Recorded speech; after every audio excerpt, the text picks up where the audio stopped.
Welcome to Untamed Blossoms, the podcast where we celebrate the untamed journey of womanhood. Here, we tell the stories of incredible women who have embraced their authenticity, inspiring others to do the same. From entrepreneurs to artists, activists to adventurers, we share triumphs, challenges, and the beauty of self-discovery. These are the stories of women blazing their own trails, breaking free, and blooming unapologetically. Join us to connect, be inspired, and celebrate the power of women's stories. Together, let's rewrite the rules and embrace our wildness.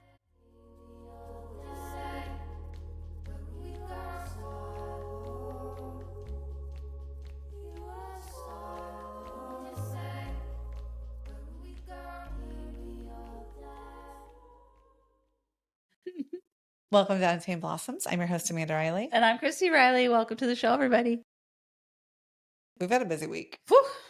Busy weekend, busy week prior. Listen, we have a lot of Leos in our life. So we're celebrating Leos all August long. End of July, 1st of August. You're welcome. You're welcome. Thank you. You're welcome. You know, people say Leos are obnoxious, and I agree.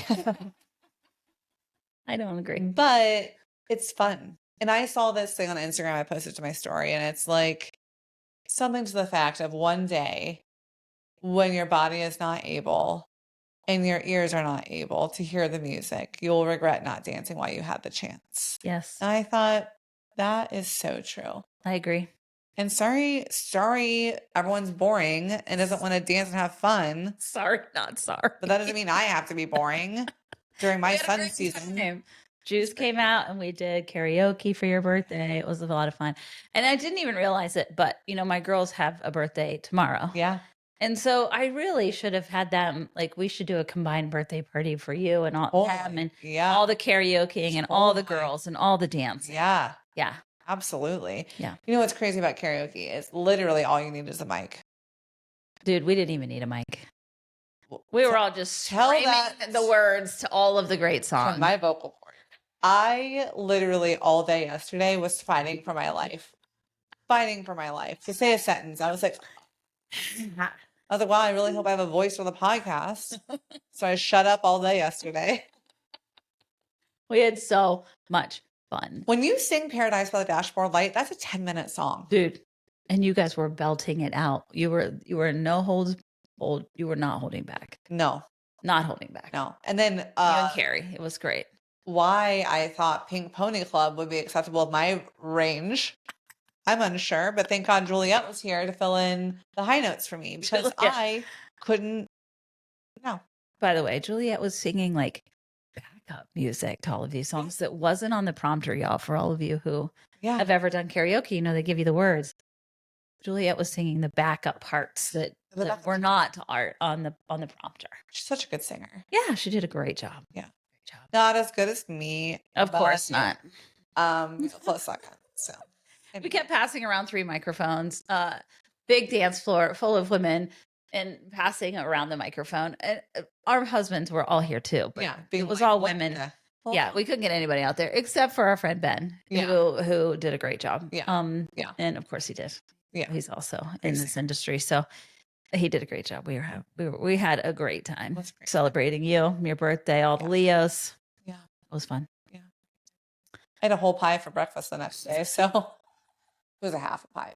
Point is, something you guys should know about the Riley family that I don't know that we've ever shared is that we come hard with food. Hard. Too hard. Always too hard. Too hard. And it's kind of a joke. And it was a joke around the table. Carrie was like, well, you know, all this stuff's going to be left over. Nobody's going to eat hardly any of it. She was so right. You know, we own restaurants, come from a foodie family. Yeah. And there's always a ton of food. It's the escalation process that's really funny to me, right? Because there's a plan always. Plan. This is what we're eating. This is what we're eating. Cool. You maybe bring this. We don't need anything else. Cool. 2 days beforehand. Think we have enough food? Yeah, for sure. I do think there's something like 10 more people than I thought of it. Oh, okay. Hey, I'm going to make a crock pot full of shredded chicken and bring a meat and cheese tray and pastas. And it just escalates so quickly. And it's like sometimes it escalates because people want to help you. Totally. Right. And they bring stuff that you may or may not have been planning for. Totally. But also there's the Riley panic Riley panic. right ahead of like the day of, right? The morning of. And you're like, oh God, there's going to be way more people than I thought. I definitely don't have enough food. We must go buy so much food. So much more. And it's always left over. There's always so much food left over. And it's really funny. And this played out exactly that your way. Party the next day for Remy's party. She had 2 parties and same. We just had so much food and so much leftover stuff, but so much love. Yeah, so much fun, so much gratefulness on my part for this property continuing to provide a space for everybody to be together and have really great memories. And I told you this before we started recording. I sat in the party barn by myself last night. I'm going to try not to cry. Oh boy. We're 3 minutes in. Always. It was just so grateful for, I'm like, wow, what cool memories we're making here as a family and as a group of friends. And it's just really cool. It's just really cool. And it's so many different things. And to see it all compact in such a short little time frame, your party and having an adult karaoke, women dancing, all the things that we envisioned for Untamed Blossoms even, the studio's here and everybody's like, what? And so then Remy's friends come and their parents don't know us. Yeah. And the moms are like, you have a podcast? Question mark. Let's talk about that. Yeah. It's like, yeah. And can I bring the girls for Girl Scout troop? Yeah. So it was really cool. And then more families showed up and my son-in-law's family came and, and it was just one of those really cool moments where you're like, the fact that we had a whole space and enough room for everybody to come, ex-husbands and in-laws, families, and all of these people coming together here. It was just, so I just sat quietly in here and it was all over. It was all cleaned up. It was all put back together. And I have this little crochet swing out here for Remy and I was sitting in it, just sitting there swinging. Yeah. Just really grateful for the time we had and the family we have and the moments we had. And just really took a moment to woosah. Yeah. And just absorb all of that energy and all the love. It was so cool. Like, I think, Carrie, Chrissy, Shay, Brittany, Megan, Sarah, all these people have been on the pod. Right. And it was so cool. Yeah. To have them all here at once. Yeah. Yeah. And like you said, to be able to just like we desperately love dancing and singing and just moving our bodies and to like feel like the energy was so good. Like, I think everyone said that to me. Like, the energy was so good on Saturday. Yeah. Like, everyone just felt like in a party, like, good vibe. I'm like, it's the space, too. Like, it just carries so much good energy. Yeah. And it's so nice. And Carrie was like, yeah, I brought these shoes because, like you said, like a barn. I didn't know. I go, oh, I should have explained. This is not a barn. Barn. But it's not a barn. No. And she said, will there be air conditioning? I'm like, again, I sold this wrong. The barn is not a barn. It is an event venue. It's an event space. She's like, oh, okay. Your mother-in-law came up to me and was like, she kept calling this the party barn. This is an event space. And I was like, she's like, I was expecting like, leftover cow manure and, stalls for animals and shit. I had no idea that this is what it was. And I was like, oh, it's like a garage that's been converted into space, I think. Yeah. But we call it the party barn. Yeah. So well, now it's so much fun. It continues to show up and be really cool. Yeah. So well, I'm so pumped for our guest today, Laura. No, she came to us through another friend of mine, Emily, and we had them over for dinner not too long ago. And she's like, you should really have my friend on. I was like, yeah. And she said, a lady who has chosen to not wait for the perfect partner to become a mother. I love that. And she's also getting ready, I think, to launch her own podcast. I don't think it has launched yet, but maybe she'll have to correct us when she gets here. But I'm super excited to talk to her. And I think women are choosing this path with insemination and having donors available. You don't have to wait for the perfect person or your partner if you really feel called to being a mother. Totally. She was tired of waiting. Is how I understand it. So I can't wait to talk to her about it. Totally. Yeah. Well, hello, Laura. Welcome to the Laura. pod. Hi, thank you for having me. It's so nice to meet you, both of you. Nice to meet you. Tell us how you know Emily. So we have a mutual friend, Emily. Yes, so I would love to learn more about that too. But how do I know Emily? I moved to Columbus at the end of 2017 for a job with a local retailer in their corporate office, and I had known nobody when I moved to there. And took advantage of Bumble BFF, surprisingly. And she Ooh. was my first Bumble BFF match, as well as my longest friend that is a B. And so we've stayed friends ever since. I'm today years old to know that Bumble has a friend option. Yeah. I don't know if they Today's still do, but they did. No, they Yeah. did. Okay, Yeah. that's really cool. I Yeah, had it no was a thing idea. for a while. Yeah, Yeah. that's really cool. I had no idea. I Yeah. did find out recently that there's an app now that rates men. Did you hear about this? Oh. No. There's an app that you go on and you say your red flags or your green flags about men, and people are and men are getting upset that they're being labeled or called out on these apps. And so now there's one for Yeah. women. I don't know if it's a good or a bad thing. I haven't decided yet, but I just heard. I Yeah. was like, wow, these apps are some weird things. But anyway, I digress. Yeah. No, that's true. There's a Facebook group too. I know that, like, are we dating the same guy? Yeah. Yeah. And then it gets a little sometimes it's a little risky to be on there because you're like, oh, I know that person, but I'm not going to say anything because it always gets back to them. Always. Yeah. Right. Mhm. Right. You know, we are in a family chat on Facebook, like Messenger, right? Right. And like yesterday, someone was like, why am I even in this chat? Who invited me? And I immediately left the chat. My brother, her husband, messaged me and was like, why'd you leave the chat? I'm like, because I get secondhand embarrassment from people on the internet. And I can't be in any groups that give me secondhand embarrassment, any messaging groups. Like, I don't want to be a part of anything that's going to make me feel embarrassed for people. So I just can't. I can't In do some it. ways, I think that the app to be like, this is a terrible man and you should avoid him. Right. If there's a lot of red flags, there's a lot of guys out there who are just out to really abuse women. And I think that's a good thing. Yeah. However, the entire concept really is so really icky and toxic and can get into this whole gossipy, he said, she said. Mhm. Oh, that's Yeah. like, I immediately was like, oh, Don't like this. yuck. Don't want any part of that. You know, Yeah. like if they're a red flag or green flag for you, then let it be that way for you. Right. Right. But Right. the whole dissing everybody online, I was like, I don't know about all this, but There's a lot. it's Exactly. a lot Yeah. of drama. People Yeah. are Yeah. Sometimes it's way too much drama. too much. Yeah. Too much. Don't But like it. I know Emily because her husband, Cody, was we have a bunch of restaurants. We do a lot of design, and he worked for an architect firm. And we adore Cody. Like, he is such a good guy.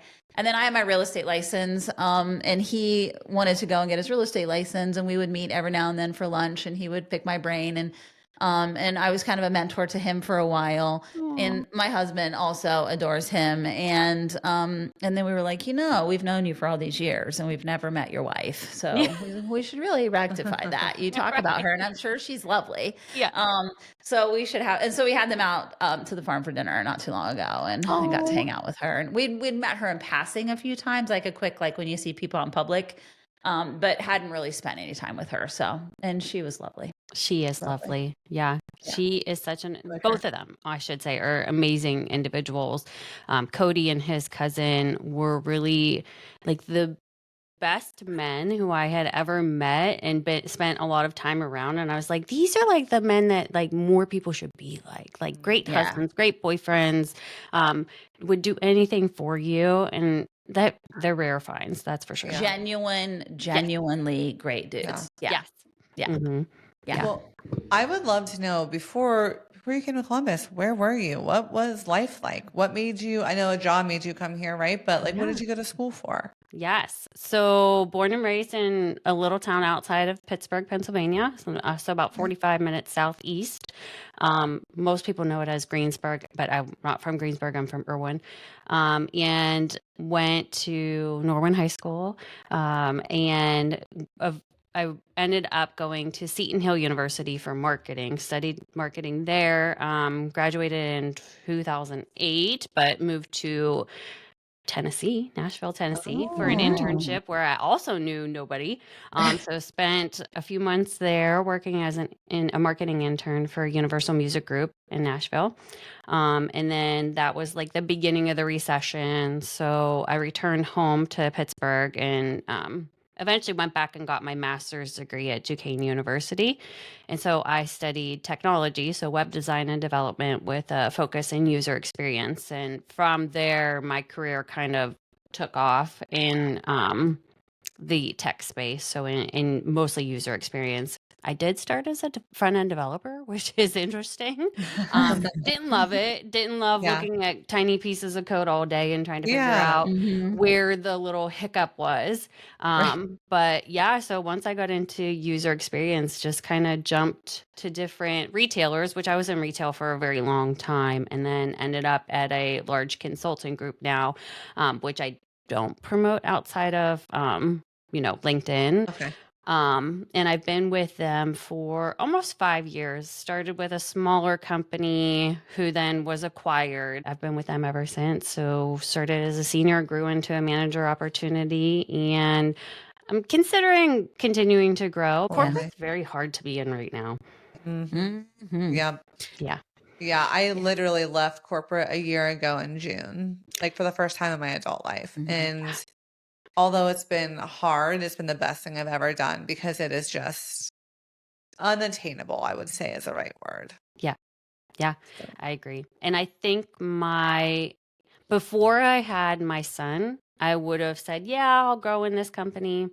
Once I had him and I was off for almost 6 months, I was like, you know what?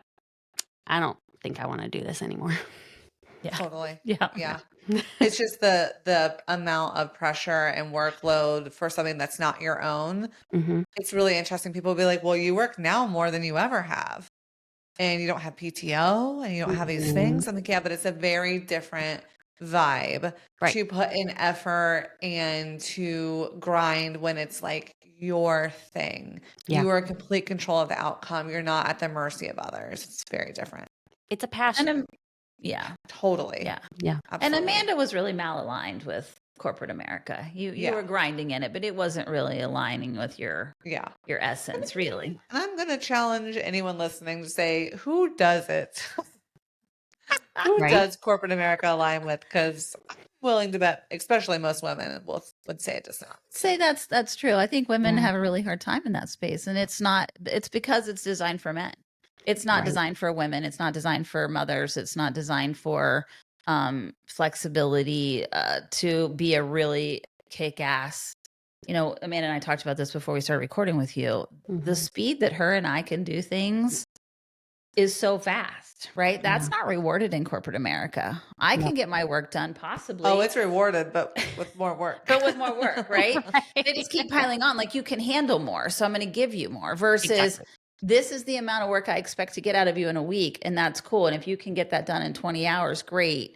Yeah. No, we're gonna. Oh, you can get it done. I'm just going to give you more. So you're doing 80 or 90 hours worth of work in your 40 hours Mhm. because you're really talented, and they just chew you up and spit you out instead of giving you that flexibility to be a great mom and a partner or whatever it is that you aspire to be outside of a corporate employee, and Right. be like, just have this merit and reward me on the merit, no matter how fast or slow I get. You know what I mean? Not Yeah. necessarily slow, but if I can kind of whip through it, I should have some sort of benefit to that. But that's not really how that works.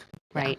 It's interesting you guys brought up about it's not really corporate America is not really for women. And I guess I had thought of that before I had my son, but once I came back, it became very apparent that it's not for women, especially moms.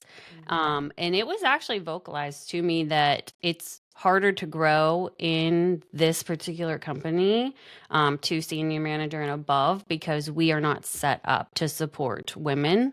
It's all about the single adaptability and being able to drop whatever you're doing and fly to a client site and do whatever they ask of you. Whereas if you're a mom, that's harder, right? Right. So you can't Right. just drop Yeah. all of that stuff. And Right. my next step would be to go to senior manager. And because, that was made very clear to me that it is harder to grow as a mom, I'm like, yeah, you know what? maybe this is not what I want to do with my life. Yeah. And Yeah. you know, going back to passion, when you were growing up, was there things that you were really passionate about? Were you really artistic? Or like, what were those things that really lit you up that you're like, this is what I want to do, right? Because I think Yeah. we all get in this adult world and fast track our way to what we think success looks like. But Mhm. there was a kernel of joy and passion that you probably fostered long ago. So we'd love to hear about that. Yes, I had always been very fascinated by my oldest sister. I have two sisters, both older than me, but my oldest sister, I had always been fascinated by her singing talent, and she took singing lessons, and I would steal her music, and I would sing out in the yard with her music or in my room, and then make dances to it. And so one thing that became very clear to me as I grew up in school was that I did have a vocal ability, and I really wanted to lean into that more. And I think getting into the music industry as an intern also opened up my eyes to, can I take this somewhere? And so I myself eventually got into singing lessons and tried to pursue a singing career, which is really hard to do. And I didn't want to give up the ability to make money and live on like the streets. Not saying you have to live on the streets, but you have to live on the bare minimum for a long time to be able to grow in that industry, which can take 10 years or more. And, I had heard that from people who were in Nashville trying to get their name out there. So singing is a talent of mine. Never thought that I was more on the artistic side of being a designer. I always saw my middle sister as that. But once I leaned into that a bit more through technology, that's where it became very clear to me that, I do have the skills on sort of both sides. Still sing here and there, more so just around the house or in the car. Um, but never made a career out of it, unfortunately. Yeah, it's definitely one of those things that is a grind. I have Yeah. actually a terrible, terrible, terrible voice, but I love singing. I just had a karaoke birthday party here Oh my Saturday. God. We did. Yeah. We did. Yeah, Mhm. big fan of that. Yeah. But I think it's that joy that that thing can spark, and Mhm. no matter if you're very good or if you struggle, just making sure that you still keep a hold of that thing that you love and Right. continue to do, even if you don't make a career out of it. Right. Also, wild to think about, we can have passions that don't have to turn into careers, which I Correct. know for women sometimes it can be difficult to do that. So, Yeah. And that's very true. Yeah. A lot of people are fear, right? Or have the fear, right? The vulnerability of wanting to pursue something or don't realize how big their talents can be in a certain area. Right. yeah, Mhm. absolutely. Yeah. It's Focus scary. focus your Yes. energy. I feel like most women can figure it out and really blossom into Hmm. whatever that is, you Right. know? And Hmm. so it doesn't mean that you have to have some savant, natural, artistic talent out of the womb to be an artist. You know what I mean? Sometimes it's just a lot of practice Yeah. Yeah. and developing a technique and a style and in anything, a painting, ceramics, an instrument, singing, right? Like Hmm. even those people that are really gifted have coaches and mentors and teachers. And so I do Yeah. think that women, we sell ourselves short, and we had a women's group that said, what did we said, something about your creative side. And somebody said, oh, I'm not creative. And I was like, do you do creative problem solving? Can you think outside the box? Like we pigeonhole creativity into like arts and crafts and talent, when Hmm. really creativity is not that. The definition of creativity is not just those things. You can be creative Right. in other ways.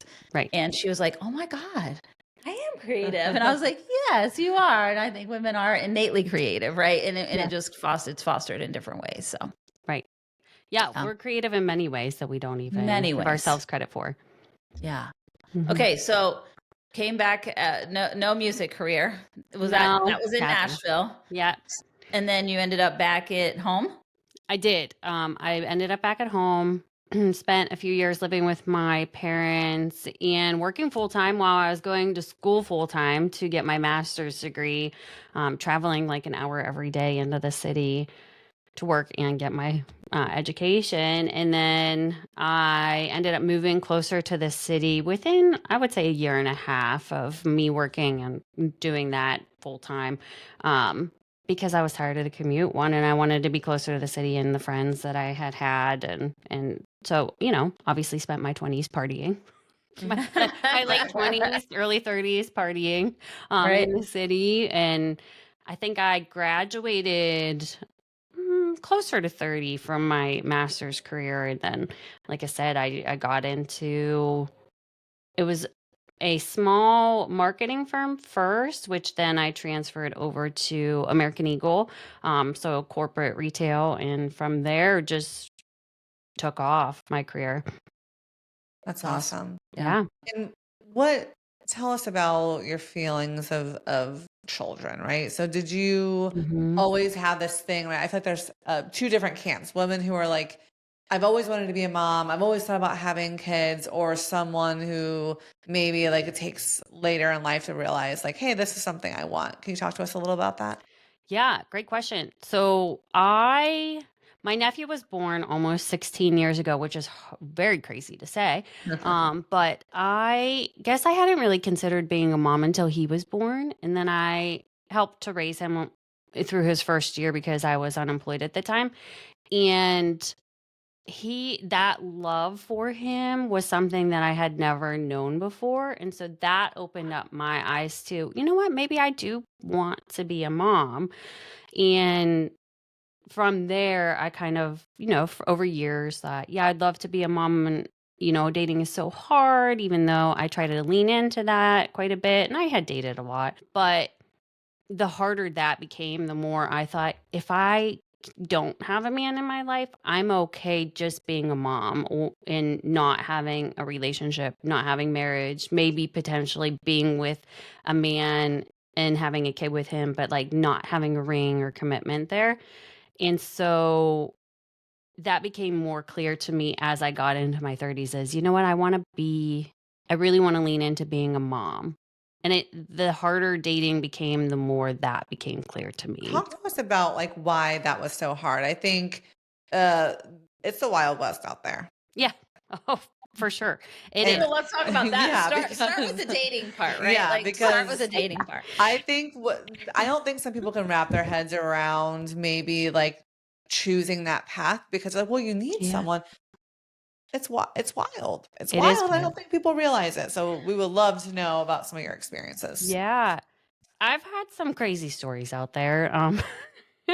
I don't know how far you want to get into that, but please, all the way. I've met what's that?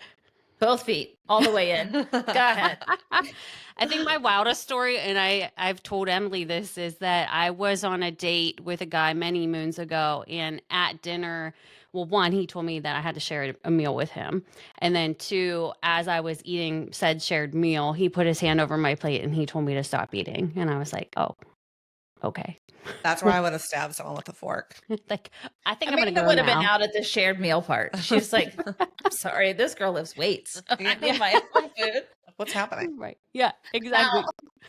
Wow. So you're saying if I date you, I need to have a snack before we come to dinner? I don't understand what's happening. Are you cheap, or do you think I'm fat that I need to share a meal with you? Yeah, like what messaging are you sending me here? Exactly. Yeah. Are you going to control what I eat said forward? But yeah, that turned me off, obviously. But I think the more I got into one or many dates with men, I was just like, these guys aren't for me. And I don't know what it was about them, but I wasn't feeling that connection with them. A lot of them were more just like fun people, and I liked their personality, but I couldn't see myself like really wanting to commit to any sort of relationship past that. Or it was a convenience thing on their side. They were just looking for the next best thing. And I think that's true for a lot of men these days, unfortunately, is that there's a lot of women out there looking. Apps make it very easy for men and women to find, and I'm not just going to downplay that for women, is men and women are looking for whatever the next best thing is or the most convenient thing is. And so it's become harder to find a actual committed relationship with somebody. And not saying that that's the case for everybody, but I do think that it's more common now that the dating apps have created this this convenience type situation for dating. This is something that I want to ask, because this is going to age me. You guys are significantly younger than me, so I want to ask this question. Okay, is it possible? Because I don't know this, but before the internet, before apps, your dating pool was fairly small, right? Oh, yeah. It was people you knew, people in your community, people that were in your vicinity somewhere. Like literally, you would meet people at a bar, a grocery store, church, right? Like, or you would be introduced because of somebody that you knew, right? And so people were trying to hook you up because that's the only way you could really meet people. So your pool was smaller. Do you feel like people in the dating scene have become, there's horror stories and you just told us one, and that's obviously not okay. Is it like you're able to not see people's pluses and minuses anymore, but it's like as soon as there's any sort of a negative thing, there's not a discussion, it's just like next, right? Like next, I would say that's true. Next, that we've kind of created a situation where there's no tolerance for getting really to know each other and kind of getting past some of these things, and what can we live with and what can't we? And I don't believe that there's a perfect human for every human out there. Like relationships are hard, right? For a reason, right? And I right? think that you just hit the nail on the head, right? As people don't want to put in the work for a relationship where they could continue to chase down what their ideal perfect is, even though they probably in the back of their mind know that that doesn't exist, right? There is no unicorn out there. Nobody's perfect.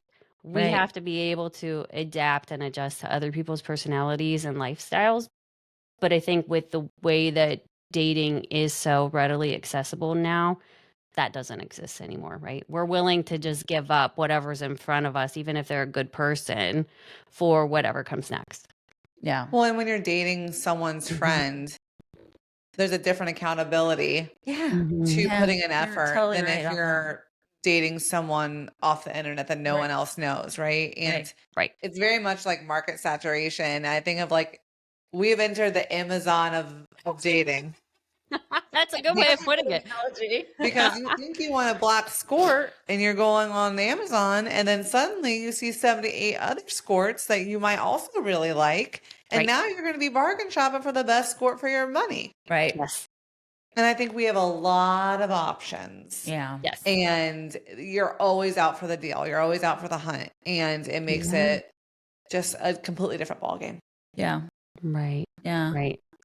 And then fast forward to are we dating the same guy? And you see a lot of the people who are married that are on these sites. And then you're like, is anybody out there really serious about love anymore? Right. Yeah.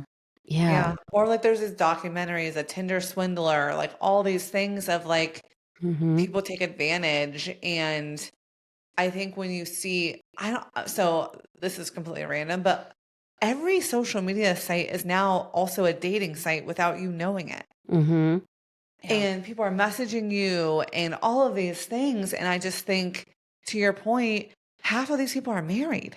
Right. Yeah.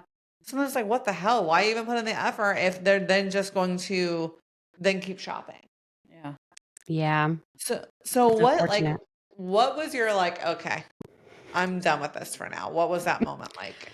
Yes, great question. And I dive a little bit into that in one of my first episodes. But I had met a guy at the gym when I was in Columbus, and we had developed a really great relationship as friends, which then over time grew into more of an emotional-based relationship.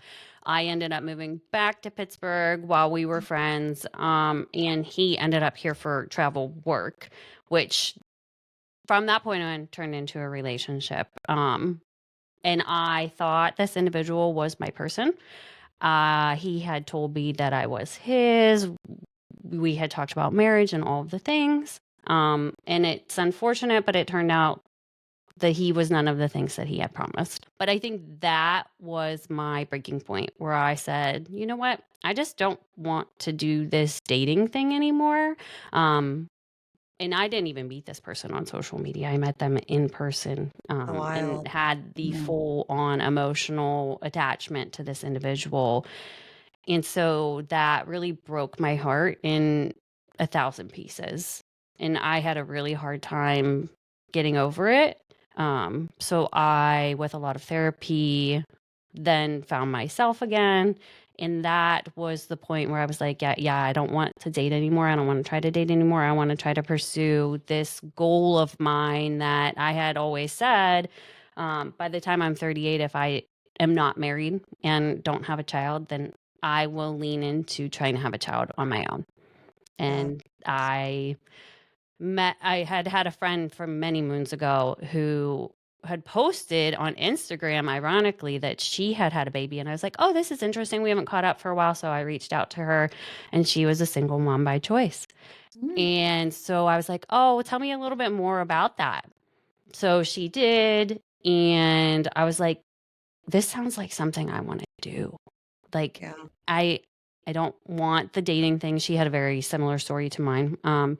And so maybe I'm just going to lean into that because I was right before I turned 38. And I said I had this goal, right? I wanted to be 38. I wanted to try to have a baby on my own. And so that's what kind of pushed me in two ways, right? It was one, away from dating, trying to focus my efforts on dating, and two, into wanting to become a mom, because it seemed like she was so happy having made that choice. And so I leaned into a fertility clinic here in Pittsburgh and started the month I turned 38. What did friends and family have to say about that? Or did you allow them into that decision and right away, or did you take some time? No, I didn't. I told them nothing until I was pregnant. Yes, I was 13 weeks pregnant when I told my family. Nice. Okay. Yeah, I It's easier had. to ask for forgiveness instead of people's opinion. You know what I mean? Exactly. Just ask for acceptance. Here's Right. what it is. Right. Now, What if I had told Ben I had a one night stand and I was pregnant? You would have accepted exactly. that. Yeah. Yeah. But I didn't want to hear told all the negativity otherwise. Yeah. I think that's smart. exactly. Mhm. My middle sister I had told at 9 weeks pregnant because I kind of needed to use her house to host a family dinner so that I could tell everybody else. But other than that, I kind of did the whole thing on my own. At 13 weeks, I got a cake made. And I had his little sonogram picture right inside the lid of the cake. And I had put baby Nave coming September 2024. And, after we had ate dinner and everything, I put the cake in front of my parents and I was like, I just want you to look at this cake that we had made. And it took my mom a minute, even though she thought I might be considering doing this. She kind of like thought, okay, is it which one of my girls is pregnant? And then based on the last name, she kind of narrowed it down to two of us, but one of us is no longer able to have children. And so she looked at me immediately crying. My dad's, the wheels you could see turning like, wait, what is happening here?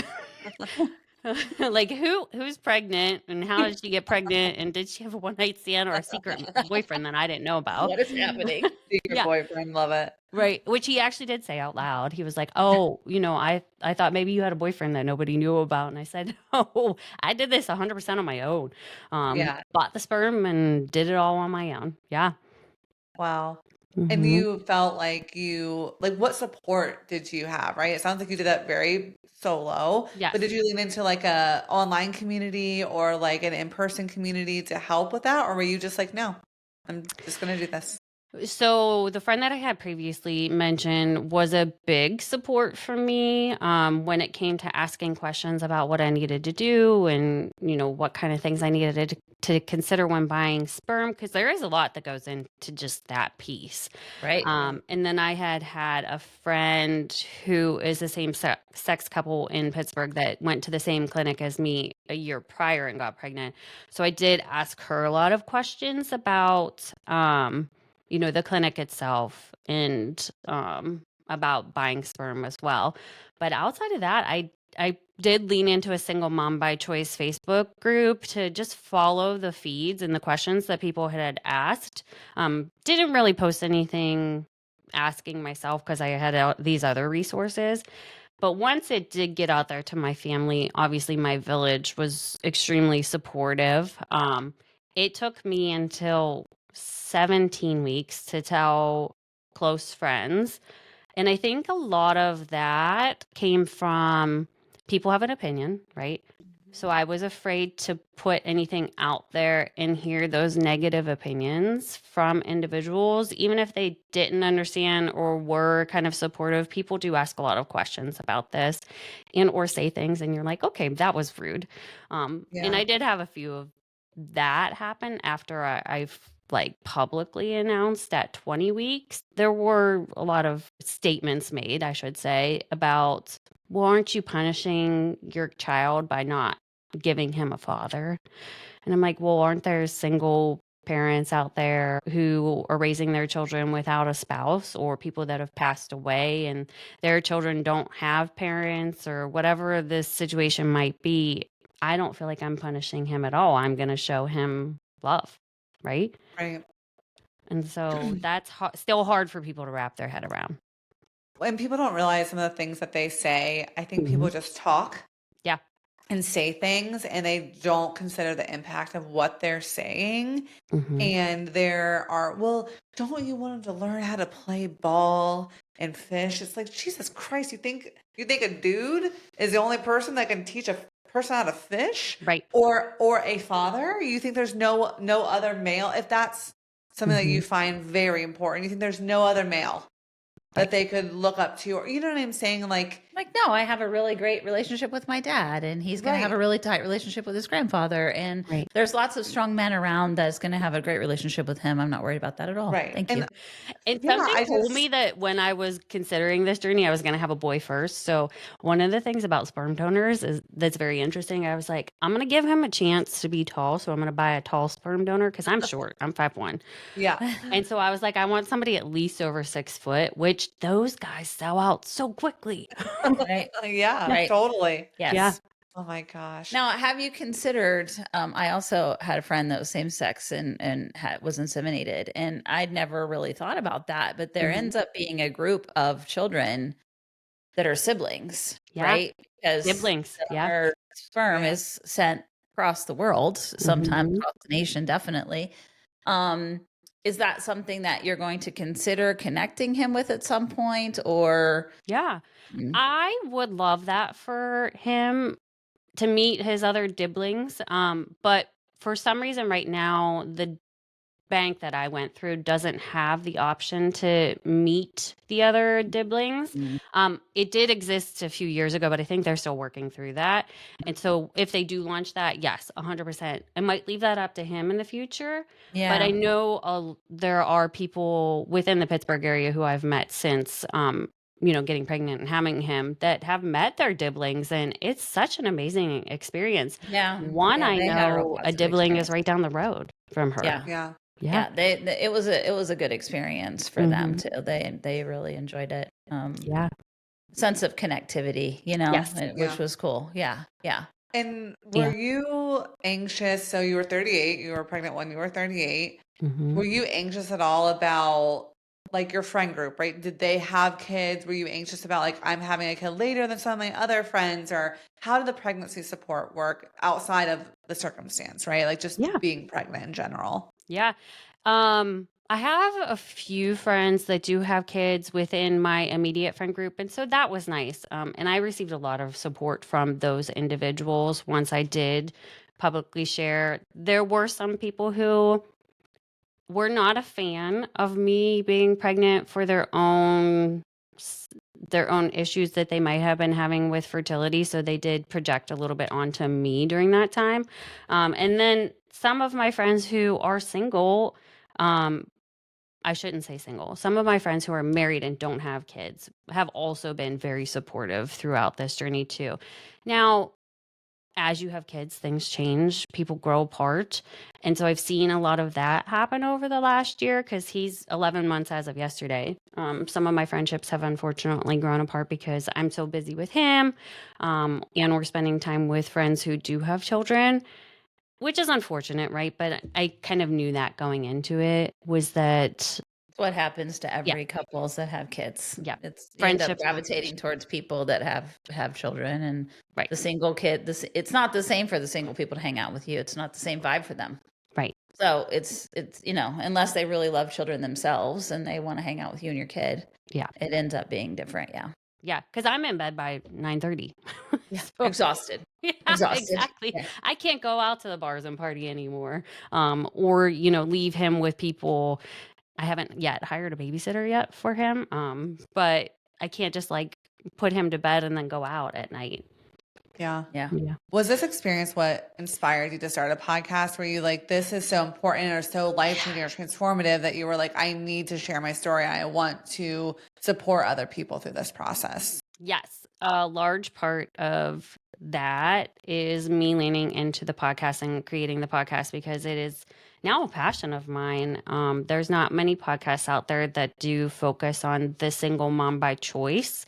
There are a lot of single mom by chance, and the difference is that we chose this. We chose to become single moms. We didn't get into relationships where some circumstances have happened, and we've become, unfortunately, a single mother. So all of us have chosen this for one reason or another. And a lot of it is because relationships suck. And so we just decided to have children on our own terms. And so I leaned into that a lot. And that is what caused me to start choosing chaos. But another part of that is when I went back to work at the end of January, I spent a solid 2 weeks crying at my desk because I hated it. I had just spent months with this tiny human that I've raised, and I go back into a corporate job. Now, granted, I work from home, but there's still a lot of pressure there.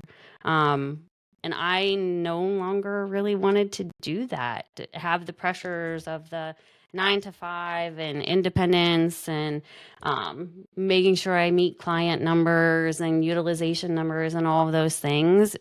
I wanted to do something that I felt so strongly about and passionate about. And that's when I said, you know what? I think I'm going to start a podcast. And it's funny, my realtor had joked with me in January when I was looking at property. And she said, you know what? You're amazing. You're a badass. You should start a podcast about this. And I was like, yeah, whatever. And then 2 weeks later, I returned to work and I'm like, maybe I should. I should start a podcast. Maybe she's correct. Yeah. Maybe she was right about something. Yeah. So what was the name of it again, the podcast? It's Choosing Chaos, Solo Motherhood by Choice. And we are on week 5. Awesome. So are you reaching out to women who are doing this journey along with you to tell their story? Is that what you're doing? Yes. Yeah. So one of the Facebook groups that was created, I messaged a moderator and said, I'm not really self-promoting. I just want to be able to have a platform for women to share their stories. Am I able to post asking people if they want to join and share their stories? And she said, absolutely. So that is what I did. I posted that I was creating a podcast and that I would love to have this platform for women to tell their stories, however they turned out, if there was loss or struggle or whatever. And I have, I think, 50 stories lined up to tell so far. It was amazing how many people reached out to me because they had an interest in wanting to just tell their story and share their voice and say why they got into this as well. And it's just been amazing to hear from just the few I've heard from so far. Yeah. Mhm. That's awesome. And no real guidance in the podcast other than just like us, tell your story. Yeah, exactly. Yeah. Mhm. I think It's it's a so lot of power in important because, we all have this thing inside of us that drives us to do certain things, and people are always perceiving you every minute of every day Mhm. and making their own decisions about why you do or don't do things. And to be able to have an hour to sit down with someone and say, hey, this is why I did this, Yeah. is so freeing. Right. Right. To be It seen is. and heard. Yeah. Seen and heard, seen and heard, seen and heard, Yeah, like totally. that's Yeah. really what validates women the most is really to truly be seen and heard in their community and Right. Yeah. embraced. Yeah. And I think that's what we all want. I see you, I hear you, I am here to support you no matter what. Even if it's just lending an ear. If I can't be there with you in person to support you or wash your dishes while you're trying to feed the baby, I still hear you. I hear you have a need and I see you need help. What is the Yeah. biggest lesson you think you've taken away from all of this, whether it be, the process or starting the podcast? Like, what are some main takeaways that you feel like you've grown? That's a great question because a few months ago I had, I was early in postpartum and my therapist had actually asked me a similar question. And I said, I have always known how strong I was my entire life. I've been able to do anything independently, but having my son and going through the early days of postpartum, I now know how strong I am because I did a lot of that on my own. I didn't have family here every day to lean into. I didn't have my doula here every day. I am so strong for having made this choice. And now I know that I'm able to do anything because of that. I love that. Nothing else is as scary as that. No, not at all. I got to keep this human alive and I'm doing it. Right. Yes. I'm doing it. Yeah. I am killing it. Damn it. You think karaoke is scary? Try Shit. raising a child, Listen. No. Listen, Right. and it does take a village. I'm assuming your parents were Yeah. supportive, your sisters were supportive. It's not Right. like you don't have people around you to come and take care of you postpartum, friends that brought you meals. I'm sure all of that happened, right? And it does take a village. And Yeah. wanting that, I think, and not depriving yourself of that experience just because you haven't found the correct partner yet, is probably fairly frightening for men to contemplate, which might get a lot of comments, right? Like, well, you need us to procreate. Well, I just need your sperm. Yes. yeah. Turns out there's Just need a people little just bit. selling it. Yeah. I can just get it. I don't have to have the relationship. Does this mean that you're out on a relationship forever? Are you still hoping to be in a relationship at some point? Yes, I would love to find the right man. And I have said since I got pregnant with my son that love can come at any time. There's no timeline on that. But having a baby, unfortunately, comes with a timeline because we get old, our clocks are ticking, our eggs are diminishing. And so my focus has been having a baby. And now that I have had him, I'm very much open to love. Yeah.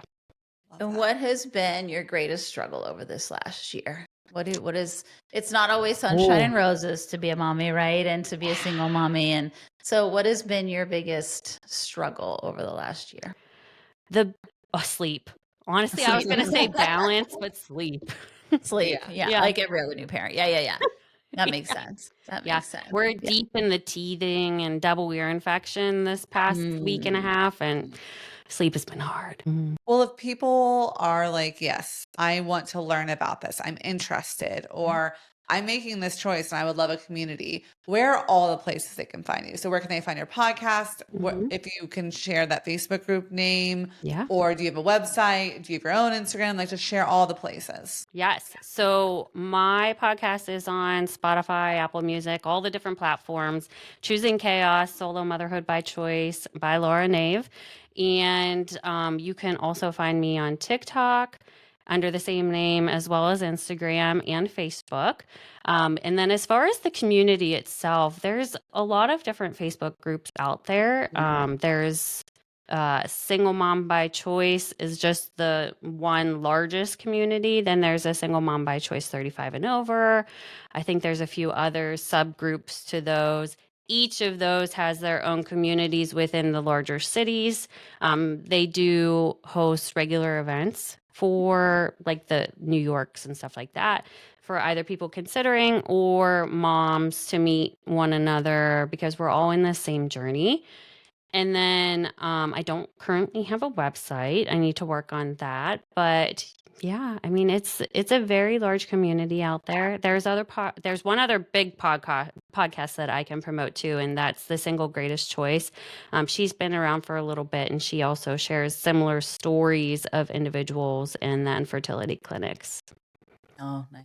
It's really Yeah. helpful Makes because I sense. think I would have to think the hardest part about starting is just finding the resources and knowing where to go and what questions to ask and Yeah. just understanding the process itself. I think, Mm-hmm. you know, I don't know how to say this without being crass, but when you're with a dude and you're doing the things, the process is pretty straightforward. Right. Like Yeah. Right. there's not much to do, but I feel like just like being someone who's making this choice is obviously someone who's organized and motivated to Right. do the things they want to do for their life. So knowing where to start that point off is, I think, There are crucial. people who've inseminated themselves at Yes. home.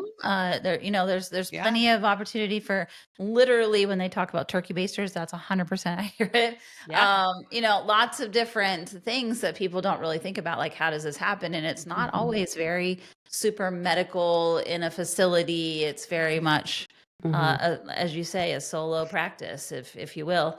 Right. And it's a cool, and it can look however you want it to look, really, and where you're Mhm. comfortable, which is really Totally. cool. Yeah. How Right. that operates. Yeah. Yeah, because you have to, I mean, obviously we've all enjoyed the making baby process, right? Mhm, mhm. But yeah, as you do it on your own, and I think any woman who struggles with infertility too will know that it starts with the blood work, and usually that has to happen at some sort of fertility clinic because a regular OB and PCP won't focus on the blood work that you need to understand fertility itself and where you need to focus your efforts. But once you have that blood work, that's really where you dive into the conversations of, do I need to do IUI or do I need to do IVF?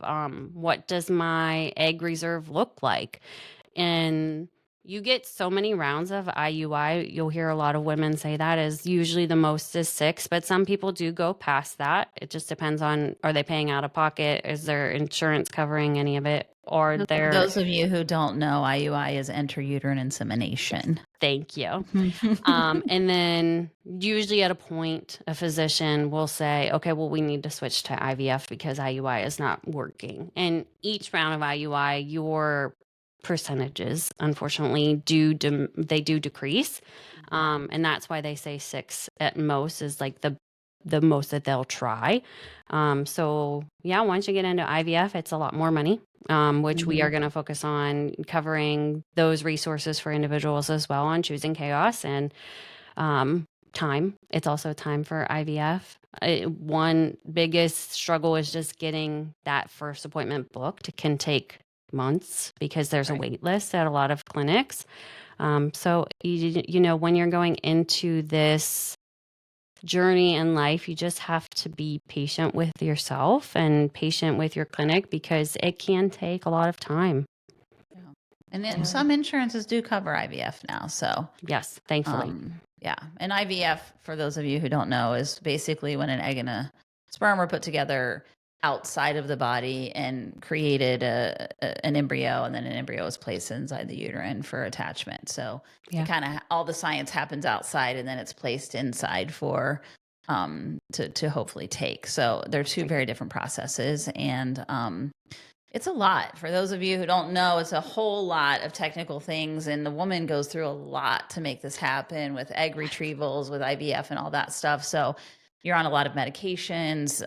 There's a lot of trips to the doctor, and it's really uncomfortable and it's painful, and it means injecting yourself with big needles and all kinds of crazy things. That so this is not as always as easy as going and getting your sperm and turkey basting yourself at home and getting and 2 months later you're pregnant, right? Some people have to go through a really tough process to make this happen. Yeah. And you have to And so understand a it's lot really about your schedule too, your ovulation schedule, your period schedule. You just really have to learn a lot about the timing around that because as much as, again, it's fun to partake in trying to make a baby, there's days that are good and there's days that are bad for your ovulation and Right. whether it's going to take or not. Yeah. Totally. Yeah.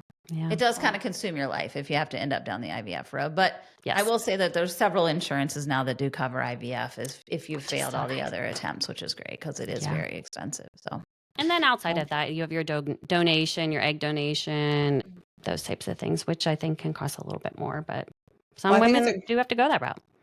I think it's incredible that you have a platform dedicated to this because Thank you. like so many women's issues, they're not covered in depth or it's a quick conversation. And I think it's such a safe and important space that you're creating for people to educate themselves and learn and then also share their stories. So thank you for doing that. Thank you.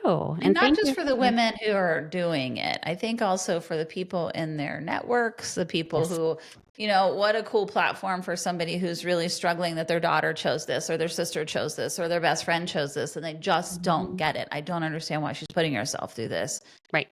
Can get on your platform and get educated and learn and hear other women's stories and why, and hopefully impart some wisdom that way too. It's not just for the women who are contemplating this or going down this road or already down this road, but also this, if you're part of a support network of a woman who's going through this, it's a lovely place to start. Yeah. Even if you aren't a part of a network, but if you just don't understand why some of us make this choice, and I had unfortunately experienced that after I had told the world that I was pregnant, and some people were like, did you hear how Laura got pregnant? And it's like, well, who cares how I got pregnant, Yeah. But maybe it's good for those individuals to understand why we do make this decision. Right. And it's for one reason or another. Yeah. We want to be moms. It's so crazy when people do something quote unquote out of the normal for something that people consider normal. It's like, yeah, but you wouldn't ask me if I was in a relationship. Talk to me a little bit about how you got pregnant. Right. Well, that would be uncomfortable for everyone. And I don't think you want to know. Right. So what gives you the right to ask me just because it's not something that you're familiar with? Like, why are you passing judgment? You want to be like, were you hammered when you and your husband conceived? Like, you wouldn't ask those things. So why are you asking the conditions of someone else? It's not your business. That's right. Or even the question of, well, we didn't know you were trying. People will say that a lot. I didn't know you Yeah. were trying. And it's like, well, do I need, like, if I were in a relationship with a man, do I need to tell you when I'm having sex with my husband or my boyfriend? Right. Yeah. No, I don't need to do that. It's a weird thing. I think, whether it be same-sex relationships or, I can even get into the whole trans, rights and issues. And it's like, why do you need to know so much about everyone else's sexual preferences and parts? It's very confusing to me. Because in hetero relationships and quote unquote normal man, woman, we all get it. Yeah. Leave people alone. Right. Right. None of your business. Just let them be them. Yeah. Let them live their life, man. Yeah. Exactly. Totally. Yeah. Let them live their lives. Well, is there any women that you would like to give a shout out that have influenced you or through this journey or in general in life? Oh gosh, yes. Well, my friend, I will keep her name anonymous, but she knows who she is, and she was my biggest crutch for why I took this journey. But also Jackie Nicolai was my second individual who was really supportive in the beginning of my journey and the whole way through, and has still been an amazing crutch for me. So I would like to thank her and give her a shout out. And my mom. My mom has been my biggest village. Darcy Nave, the biggest part of my village this last year. I'm not sure if we would have survived without her because she has made an hour drive every weekend to be here to help me take care of my son. That's awesome. Mm-hmm. Fantastic. Yeah. Well, thank you so much for what you're doing. Thank you. What a powerful thing you're doing. You continue to show up in your life. It sounds like with so much bravery. New cities, didn't care, didn't know anybody, didn't care, different careers, didn't care. You just keep charging at it, girl. So good for you. Thank you. Thank you for having me on here too. This is amazing. You're welcome. We love having people tell their stories, and you're going to influence God knows how many people. And so if you guys out there know of anybody who might be thinking about going on this journey, please look her up and start listening to her podcast, Choosing Chaos. Thank we you will so much. link all the ways people can find you in the show notes for today.